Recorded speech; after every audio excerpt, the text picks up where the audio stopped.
नमस्कार। जय श्री राम। दोस्तों, आज की इस वीडियो में मैं कुछ जैमिनी एस्ट्रोलॉजी से संबंधित बातें शेयर करने जा रहा हूं। उम्मीद करता हूं कि आपको ये वीडियो पसंद आएगा। देखिए, आपकी क्या अपेक्षा रहती है या आप किस वीडियो से क्या देखते हैं वो एक अलग बात है। लेकिन मैं जब भी कोई वीडियो आपको बनाकर के देता हूं, चाहे वो बेसिक रूप से दे रहा हूं या उसमें कुछ एडवांस चीज के बारे में बता रहा हूं, मेरी हमेशा वो आपसे आपके लिए ये इच्छा रहती है कि आप उसको प्रैक्टिकली लगा के आपको वो लगना चाहिए, चाहे वो आप जिस भी मर्जी चार्ट पे लगा रहे हो। तो आज जो मैं जैमिनी ज्योतिष की, ये मेरी पहली वीडियो होगी यूट्यूब चैनल पर, उन्नति एस्ट्रो वाला के यूट्यूब चैनल पर। ये जैमिनी एस्ट्रोलॉजी सीरीज की पहली वीडियो है। और देखिए, जैमिनी के ऊपर आपको बहुत सारी वीडियो मिलेंगी, लेकिन मेरी पहली ही वीडियो अलग कैसे औरों से होगी, उस चीज के बारे में आप ये देखने के बाद अंदाजा लगा सकते हैं। देखिए, हमारी कुंडली में दो भाव या कुंडली को दो हिस्सों में बांटा जा सकता है। एक जिसको विजिबल बोलते हैं, एक इनविजिबल बोलते हैं। ये सब चीजें खासकर जो प्राचीन ज्योतिष से संबंध या जैमिनी ज्योतिष से संबंध चीजें हैं, उन पे बहुत अच्छे से लगती है।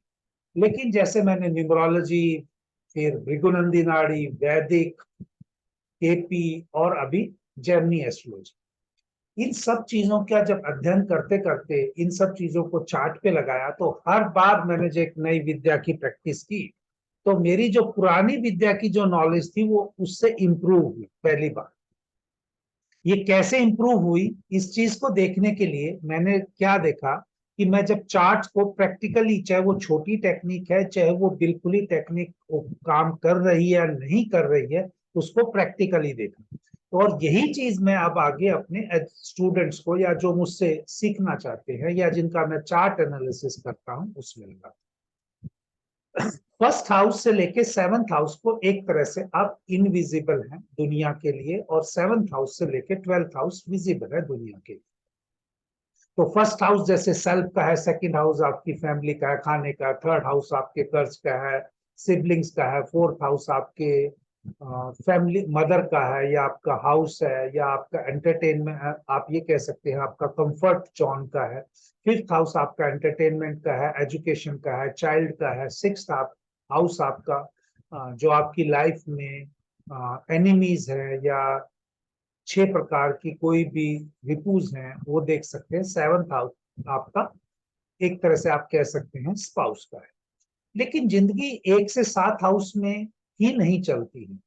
अगर आपकी लाइफ में कोई स्पाउस आना है, तो उससे पहले आपका कर्म भी आना चाहिए। अब कर्म क्या कर रहे हैं जिससे आप अपना रोजगार या अपनी परिवार का देख सकते हैं, वो वहां से सेकंड हाउस बहुत जरूरी है। तो उन्हीं और चीजों को आसान करने के लिए जैमिनी ज्योतिष के कुछ कंसेप्ट हैं, जो जहां पर हाउसेस का बिल्कुल भी नाम नहीं लिया जाता। हाँ, उसको जब लगाते टाइम लोग देखते हैं, वहां पे अर्गला निकालते हैं या उस हाउस की एक्टिविटी के बारे में प्रिडिक्शन करते हैं, वो एक अलग बात है। लेकिन जो इस जैमिनी ज्योतिष का जो ब्यूटी है, वो ये है कि इसमें 7 कारक, कुछ लोग 8 भी करते हैं, पर मेरा विश्वास 7 पे ही है। और 8वें कारक को ग्रह के रूप में तभी लिया जा सकता है जब दो ग्रहों के बिल्कुल ही डिग्री, मिनट्स, और आप कह सकते हैं उनके फ्रैक्शन ऑफ सेकंड्स भी सेम। अदरवाइज डिग्री और मिनट्स तक बहुत रेयर चांस रहते हैं। मैंने कुछ चार्ट में देखा जरूर है कि राहु अक्सर, या कुछ प्लैनेट्स के साथ वो सेम डिग्री पे, मैंने 2-3 प्रैक्टिकल एग्जांपल में देखा है, तो वहां पर 8 कारक लिए गए। तो ये चीज यहाँ पर हम देख रहे हैं कि जो भी आपका हाईएस्ट डिग्री का प्लेनेट होगा, इस चार्ट में अगर देखेंगे, तो ये जो सॉफ्टवेयर से मैं हेल्प ले रहा हूँ जगन्नाथ होरा की, इसके अंदर ये फ्री सॉफ्टवेयर है, और इसके अंदर ऑटोमेटिकली ये लिख के आता है कि भाई जिसकी हाईएस्ट डिग्री होगी उसके सामने AK लिखा हुआ आएगा। AK का मतलब है आपका आत्मा का। ये आत्मा कारक आपका जिस तरह से फर्स्ट हाउस है, आपका खुद का हाउस है, आपकी सोल का हाउस है, आपकी फिजिकल अपीयरेंस का है, आप दुनिया के सामने कैसे प्रेजेंट होते हैं, उनका हाउस है, वैसे ही ये एके आपको प्रेजेंट करता है दुनिया के सामने। आप कैसे हैं अंदर से, वो एक अलग बात है, क्योंकि आप दिखते कैसे हैं दूसरों के सामने ये भी इससे देखा जा सकता है। तो अगर मान लीजिए ये चार्ट जिस भी जातक या जातिका का है, इसका आत्मा कारक अगर सूर्य बना है, वो सूर्य की कैरेक्टरिस्टिक इस जातक में पाई जानी चाहिए। यहाँ पर रंग रूप की कोई कंडीशन नहीं है, यहाँ पर मतलब यही है कि जातक के अंदर सूर्य की करेक्टरिस्टिक पाएंगी, चाहे उसके अंदर नेम फेम वाला जातक बने एक स्टेज पे, या राजाओं की जैसी जिंदगी जीता हो कंगाली में भी, या उसकी राजाओं जैसी करेक्टरिस्टिक हो, चाल हो, अपेयरेंस हो, या ये भी आप कह सकते हैं अगर उसका पॉजिटिव होगा सूर्य, तो वो एक दिन जरूर अपना नाम सम्मान कमाएगा, प्रोवाइडेड उसके अंदर ईगो ना हो। परंतु अगर यहाँ पर इस चार्ट में मुझे देखकर ये बताना है कि इस जातक का आत्मा कारक क्या बोल रहा है, यहाँ पर मुझे लग्नेश या लगन से कोई अभी लेना नहीं है, मैं सिर्फ आत्मा कारक से बताऊंगा। और ये चार्ट रीडिंग में मैंने पाया अभी जिसका ये चार्ट रीड किया, अगर इसका आत्मा कारक अपने आप ही यहाँ पर इस चार्ट में देखेंगे 12th हाउस में चला गया है, 12th हाउस में चला गया, सन जो चला गया, सूर्य जो चला भी गया है, एक मेलेफिक प्लैनेट्स के साथ चला गया है, क्योंकि शनि के साथ गया, शनि की 11 डिग्री है, सूर्य की 27 है और शुक्र की 17 है। तो ये दोनों उससे आप ये अस्त वाला तो नहीं हम कहेंगे, लेकिन सूर्य जब बैठा ही शनि और शुक्र के साथ है, 12th हाउस में बैठा है, कुछ ना कुछ इस जातक का आप ये कह सकते हैं जैसे राजा दुश्मनों में घिरा हुआ, राजा ऐसे दुश्मनों में गिरा हुआ हो जो उसके दोस्त बन के उससे मिलते हैं, यानी उसके हिडन टाइप के दुश्मन जरूर रहेंगे। इस जातक के या जातिका के जो चार्ट में ऐसा कोई अपने बारे में बताएगा नहीं, लेकिन कुछ इवेंट्स ऐसी हुई जहां से हम ये कह सकते हैं कि भाई ये दुश्मन जैसे दुश्मन घात लगा के बैठे होते हैं, वो इसके ऊपर पर्सनली मैंने ऑब्जर्व किया है चार्ट में कि ऐसी स्थिति आई जैसा राजा दुश्मनों के बीच में घिरा हुआ।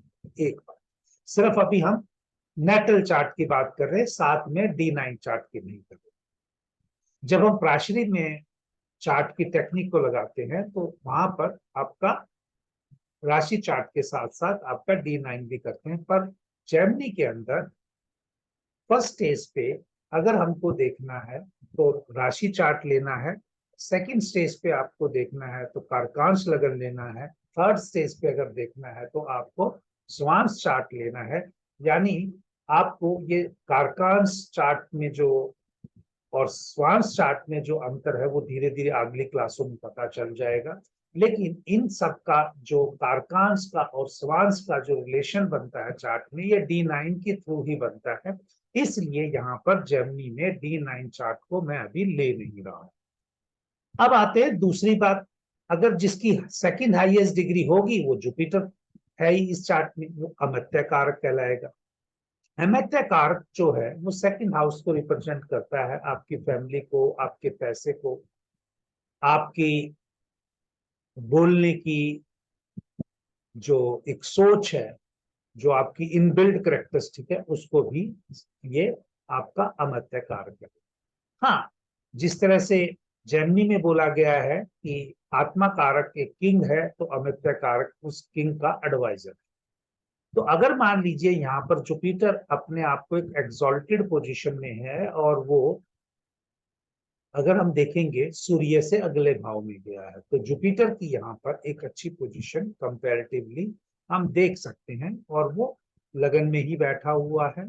ये अलग बात है कि ये जातक में थोड़ा सा अपनी बातों को या अपने हिसाब से ज्यादा चलने की कोशिश करेगा, क्योंकि लगन में बैठा हुआ जुपिटर वैसे भी दिग्बली हो जाता है। मरकरी, बुध और गुरु जब लगन में बैठे हों तो दिग्बली हो जाते हैं। जैसे सूर्य का 12th हाउस में गया तो वहां एक्सपेंडिचर, लॉस या दुश्मनों के बीच में या कुछ इस तरह की एक्टिविटी जहां पर 12th हाउस के सिग्निफिकेशन से हमें पता चलता है। तीसरा जो इंपॉर्टेंट पार्ट है जेमिनी एस्ट्रोलॉजी के अंदर, अब यहां से हमने देखा सूर्य जातक दुश्मनों में गिरा हुआ है, जातक दुश्मनों में घरा किसकी वजह से है, वो जुपिटर, जो जुपिटर कार का है एक्सॉल्टेड पोजीशन में है। और वो किसी के सुनने वाला नहीं है तो अपनी ही गलती के द्वारा गिरेगा। ये दो बातें यहाँ से क्लियर हुई।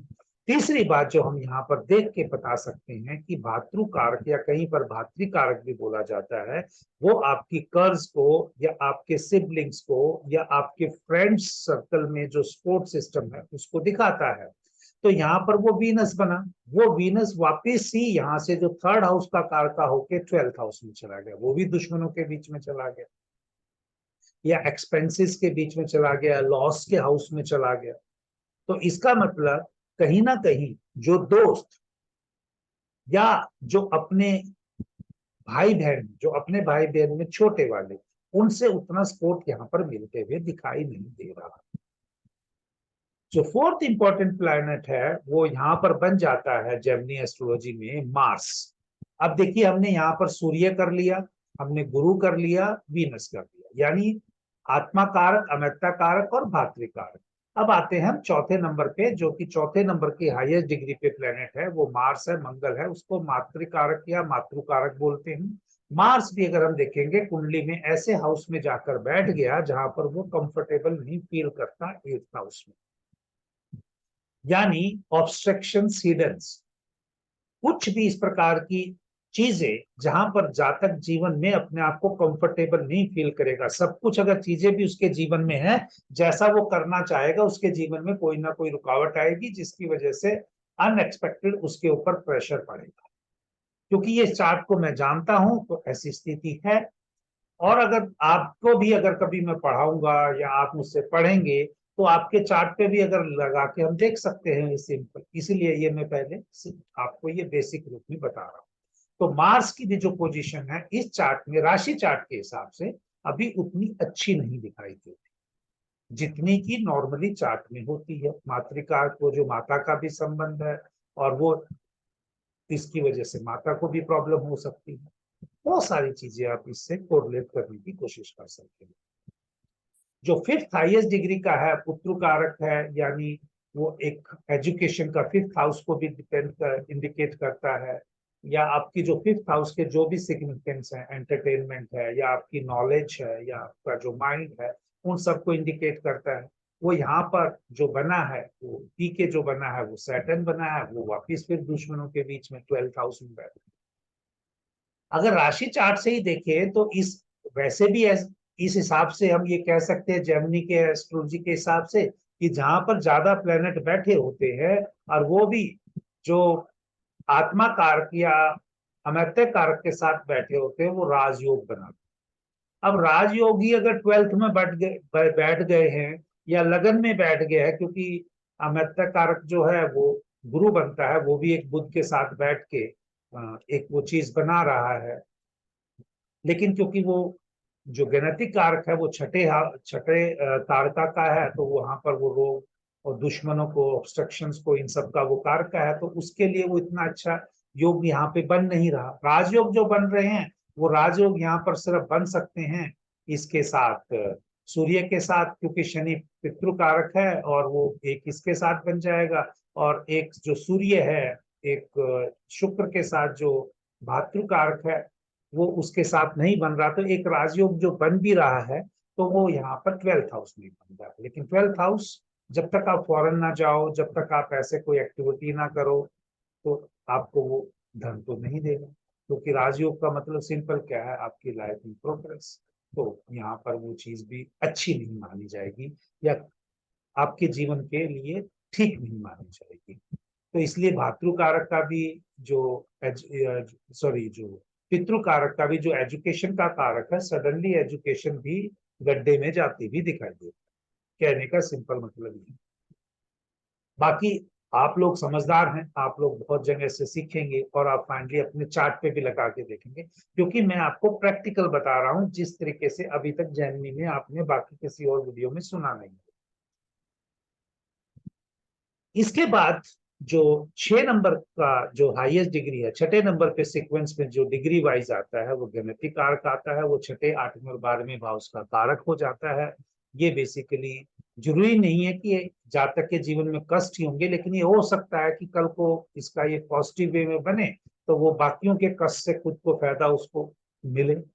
तो यहाँ पर कुछ ऐसा चीजें हो सकती हैं। अदरवाइज अगर ये जो गणितीय कारक बन के लगन में ही बैठ गया और अमित्य कारक के साथ बैठ गया, जो कि कारक है आपके प्रोफेशन का, तो कुछ ऐसी एक्टिविटीज जो छठे, आठवें, 12वें हाउस की हैं, उनके साथ अगर हो सकता है, इसका प्रोफेशन एसोसिएट हो सकता है। We are just hoping for the best. Last one जो है वो दारा कारक है। दारा कारक आपका स्पाउस का कारक है। अगर ये लड़की का चार्ट है तो इसका पति बन को इंडिकेट करेक्टरिस्टिक करने में हेल्प करेगा मून। अगर ये लड़के का है तो पत्नी के बारे में करेगा। तो हम ये मान के चलते हैं कि जैसा ये चार्ट जो है एक लड़की का चार्ट है, तो इसके पति में जो करेक्टरिस्टिक होंगी वो, या जो शादी का जब रोल आएगा, तो इसमें मून दारा कारक की बहुत इंपॉर्टेंस होगी। 7th हाउस में अगर खुद का दारा कारक का बैठना, जो शादी के लिए बहुत अच्छी बात नहीं कही गई है, और वो खासकर अगर चंद्रमा हो जाए तो मुश्किल है। लेकिन शादी तो सभी की होती है, चाहे किसी की कुछ ऊंच नीच के साथ, तो तकरीबन मैक्सिमम लोगों की शादी होती है, तो हम उसके बारे में बात नहीं करेंगे अभी। लेकिन यहाँ पर मून जो दारा कारक है वो स्पाउस को इंडिकेट करने में हेल्प करता है। और स्पाउस का जो लॉर्ड बन के वो चला गया है अपने से सीधा का सीधा, जो भी है यहाँ से अगर हम काट करेंगे 6th हाउस में गया है और ड्यूल साइन की करेक्टरिस्टिक में गया है, और यहाँ पर कोई एस्पेक्ट भी नहीं आ रही, तो अच्छा खासा सपोर्ट सिस्टम हमें स्पाउस से यहाँ पर दिखाई नहीं देता है। तो दोस्तों, ये मैंने एक सिंपल वे में आपको लगा के बताया है, और ये मैं प्रैक्टिकली जिस चार्ट को जानता हूँ उसके ऊपर लगाने के बाद, और काफी कुछ इस तरीके से मैंने स्टडी करने के बाद जो चीजें मेरे सामने आई हैं, मैं आपके सामने खोल के रख दी। इन्हीं चीजों को अभी जो मैंने कहा है, अब हम यहाँ पर कारकांस में और स्वांस कुंडली के द्वारा, क्योंकि वो D9 से कारकांस जो है, जहां पर आपका D9 में से फॉर एग्जांपल यहाँ पर जो आत्मा कारक है, जो सूर्य बना है, वो सूर्य D9 चार्ट में कहाँ बैठा है, वो राशि को लेना है, 3 नंबर की राशि को, और 3 नंबर राशि को इस लगन वाले राशि चार्ट में 3 नंबर से हम इसको चार्ट को बना देंगे बेसिकली। तो ये इसका KL बन जाएगा, यानी कारकांस लगना बन जाएगा। और अगर इसी D9 चार्ट को हम यहाँ पर असेंडेंट बना देंगे D9 चार्ट में, तो ये स्वांस चार्ट बन जाएगा, और ये मैं अगली स्लाइड में आपको दिखा रहा हूं। अब आप इस तरह से देखिए, जो पिछली स्लाइड में मैंने आपको बताया, एक पिक्चर की स्टोरी बता, राशि चार्ट जेमिनी के अनुसार कैसे काम करता है। आपने पिक्चर देखी नहीं, आपने पिक्चर देखी नहीं, आपका फ्रेंड कोई पिक्चर देख के आया है, और उसने आपके सामने पूरी सीन बाय सीन पिक्चर की स्टोरी आपको बता दी। अब आप ना तो उस पिक्चर को देखने लायक हैं, क्योंकि आपको तो स्टोरी पहले से मालूम, सारा सस्पेंस खत्म हो गया है, और अगर आप नहीं देख के आते हैं तो आपको ये लगता है कि मैंने पिक्चर देखी नहीं। तो राशि चार्ट एक तरह से इस रिजल्ट है। लेकिन जो कारकांस लगन जो बना है, इससे अगर हम चार्ट को रीड करते हैं, तो ये वो पूरी पिक्चर बन जाती है जो आप देखना चाहते हो। ये वो पिक्चर बन जाती है जिसको आप पूरी फर्स्ट सीन से लास्ट सीन तक देखना चाहते हो। और जो स्वांस चार्ट है बेसिकली वो बन जाता है वो जो उस पिक्चर के बेस्ट सीन 4 या 5 आप निकालना चाहते हो, वो 4-5 चीजें आप स्वांस चार्ट से बहुत अच्छे से निकाल सकते हो, क्योंकि ये आपकी वो जो सीन है वो 4-5 वो आपकी आत्मा को टच करके गए हैं, और आत्मा की जो चीजें हैं रीड करनी हो तो यहाँ से हम अच्छे से स्वांस चार्ट से देख सकते हैं। ये सिंपल सी लॉजिक है कहानी। तो इसी चीज को अगर हम आगे बढ़ाते हैं, जो मैंने पहले कहा उस चार्ट में, अब मैंने यहाँ पर कारकांस लग्नास ने देखा कि ये सब जो 3 प्लेनेट जो 12th हाउस में गए हुए थे, वो अब यहाँ पर असेंडेंट में आ गए। और अगर आपको दृष्टि आती हैं, दृष्टियां किसकी, जेमिनी एस्ट्रोलॉजी की, क्योंकि यहाँ राशि दृष्टि भी उसी रूप से काम करती हैं जैसे सॉरी प्लेनेट की ग्रह दृष्टि भी उसी रूप से काम करती है जिस रूप से राशि दृष्टि करती है। अगर आप राशि को मैच करना चाहें तो फिर अलग कहानी है भैया। जैसे लोग बाकी पराठा आलू का भी खाते हैं, प्याज का भी खाते हैं, कुछ लोग आलू प्याज भी खाते हैं और उसमें कुछ अलग से धनिया भी डाले। आप जितना इंग्रेडिएंट डालना चाहो आप डाल लीजिए, अपने को कोई लेना देना नहीं है। लेकिन जब मैं पढ़ाता हूँ तो प्रॉपर एक ही टेक्निक पे पढ़ाता हूँ। अगर ये जेमिनी की है तो मैं यहाँ पर जेमिनी की दृष्टि की बात करूंगा, प्राचीरी दृष्टि की बात नहीं करूंगा। जेमिनी दृष्टि जो है वो सिंपल क्या है, जो चर राशियां हैं वो स्थिर को देखती हैं, स्थिर चर को देखती हैं, और द्विस्वावी अपने अपने को खुद को छोड़ के बाकी तीन को देखती है। यानी हर हर राशि जो है, चर वाली भी तीन स्थिर को देख रही है, स्थिर वाली एक राशि तीन चर को देख रही है, और चारों की अगर ये द्विस्वावी राशि है तो एक अपने आप को छोड़ को तीन को देख रही है। तो अगर हम यहाँ पर इसमें जो 12th हाउस में जो तीन प्लेनेट चले गए थे, आत्म कारक का भी चला गया था, पितृ कारक का चला गया था, तो मैंने बोला था कि एजुकेशन और जातक का जो खुद का वो है वो 12th हाउस में चला गया, वहां दिक्कत हो गई। तो दिक्कत तो हो गई वहां के चार्ट के हिसाब से, क्योंकि मैंने कहा स्टोरी बताई थी। लेकिन अब वो चेंज होके भैया यहाँ पर आ गया लगन। अब ये जब लगन में आया तो इसका मतलब हमें ज्यादा पता चल गया कि पहले जो हमने देखा था कि एजुकेशन में दिक्कत आएगी।